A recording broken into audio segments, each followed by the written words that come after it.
वर्धापन दिनाच्या आधी आपण सगळेजण भेटलो होतो.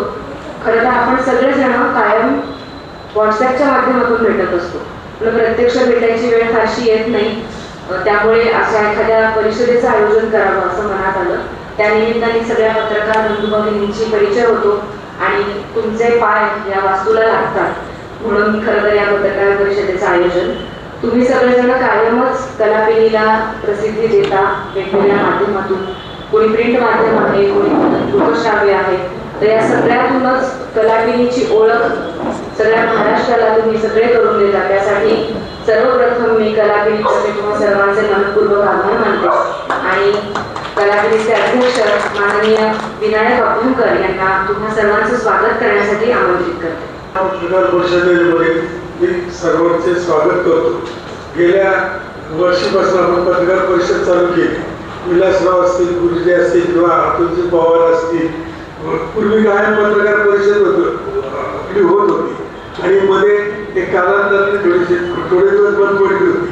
पण आता आपण परत पूर्वी सरकार प्रतिवर्षी पत्रकार परिषद चालू केली. त्यामुळे काय झालं की 10 एप्रिल जो वर्धापन दिन आहे त्याच्या आधीच आपण एप्रिलच्या पहिल्या आठवड्यात घेतो. कारण कलापिनीचं आर्थिक वर्ष सुद्धा 1 एप्रिल ते 31 मार्च आहे.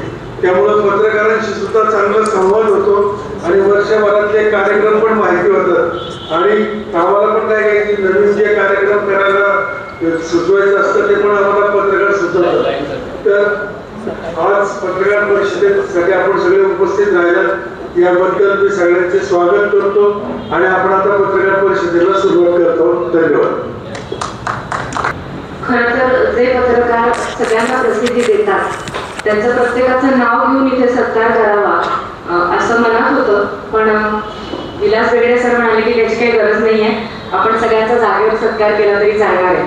म्हणजे कलापिनीमध्ये येणारे पत्रकार सुद्धा प्रसिद्धी परांमुख आहेत, कलापिनी सारखेच असं म्हणायला हरकत नाही. कदाचित तळेगावचंच पाणी आहे असं म्हणायला लागेल की आपण सगळेजण खुर्चीवर बसण्यासाठी किंवा नावासाठी कुणीच काम करत नाही. कलापिनीचे वेगवेगळे भाग आहेत हे तुम्हाला सगळ्यांना माहिती आहे. वयवर्ष 5 ते वयवर्ष 80 पर्यंत सगळे कलाकार इथे काम करतात, कार्यकर्ता म्हणून काम करतात, स्टेजवरही काम करतात.